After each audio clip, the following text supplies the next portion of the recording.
मित्रांनो, जर तुम्ही स्पर्धा परीक्षेची तयारी करत असाल, विशेषतः आरोग्य विभागातील भरतीची वाट पाहत असाल, तर आजचा व्हिडिओ तुमच्यासाठी अतिशय महत्त्वाचा ठरणार आहे.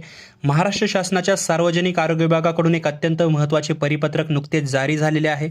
चला तर मग या परिपत्रकामध्ये नेमके काय दडले आहे आणि त्यांचा तुमच्या आगामी परीक्षांशी काय संबंध आहे, हे आपण सविस्तर समजून घेऊया. त्याआधी चॅनलवर नवीन आलेला असाल तर सबस्क्राईब करा, ऑल नोटिफिकेशनवर क्लिक करून बेल आयकॉनवर प्रेस करा. तुम्हाला भविष्यातील व्हिडिओचे नोटिफिकेशन मिळतील सर्वप्रथम.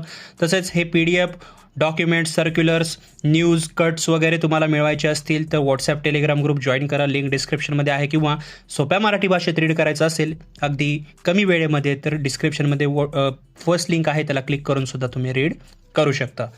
मित्रांनो, तुमच्या स्क्रीनवर आता जे पत्र दिसत आहे ते आरोग्य सेवा आयुक्तालय पुणे यांच्याकडून दिनांक 8 ऑगस्ट 2026 रोजी काढण्यात आलेला आहे. या पत्राचा विषय खूप महत्त्वाचा आहे. दिनांक 11/8/2026 रोजी सेवाविषयक बाबींचा आढावा. हे पत्र सर्व कार्यक्रम प्रमुख आणि उपसंचालक यांना पाठवण्यात आलेले आहे. यामध्ये स्पष्टपणे नमूद केले आहे की आरोग्य सेवा आयुक्तालयाच्या अंतर्गत येणारा गट क आणि गट ड या संवर्गातील कर्मचाऱ्यांच्या सेवाविषयक बाबींचा आढावा घेण्यासाठी 11 ऑगस्ट 2026 रोजी सकाळी 10 वाजता एका तातडीच्या बैठकीचे आयोजन करण्यात आलेले आहे. यासाठी सर्व संबंधित अधिकाऱ्यांना आवश्यक त्या माहितीसह उपस्थित राहण्याचे आदेश सहसंचालक डॉक्टर दीप्ती देशमुख यांनी दिलेला आहे. आता तुम्ही विचार कराल की सर, ही तर प्रशासकीय बैठक आहे, यात विद्यार्थ्यांचा काय फायदा? तर मित्रांनो, याचे खरे उत्तर या बैठकीच्या अजेंड्यामध्ये लपलेलं आहे. चला तर मग बैठकीचा अजेंडा जो आहे तो आपण पाहूया. तर बघा, हा आहे बैठकीचा अधिकृत अजेंडा.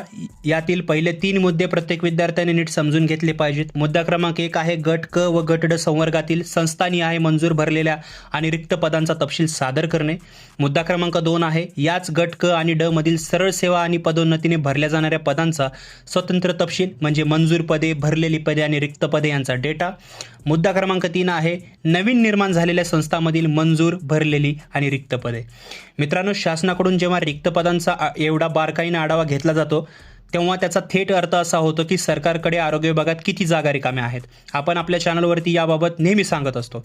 याचा अचूक आकडा गोळा केला जात आहे. विशेषतः दुसऱ्या मुद्द्यात सरळ सेवा असा स्पष्ट उल्लेख आहे, म्हणजे सरळ सेवेतून भरल्या जाणाऱ्या रिकाम्या जागांचा डेटा शासनाकडे जमा झाल्यानंतर आगामी काळात आपल्याला गट क आणि गट ड ची नवीन भरती प्रक्रिया किंवा जाहिरात पाहायला मिळणार आहे.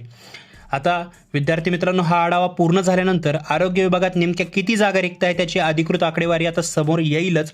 त्यामुळे तुम्ही तुमचा अभ्यास अजिबात थांबू देऊ नका. सरळ सेवा भरतीची तयारी अधिक वेगाने सुरू करा.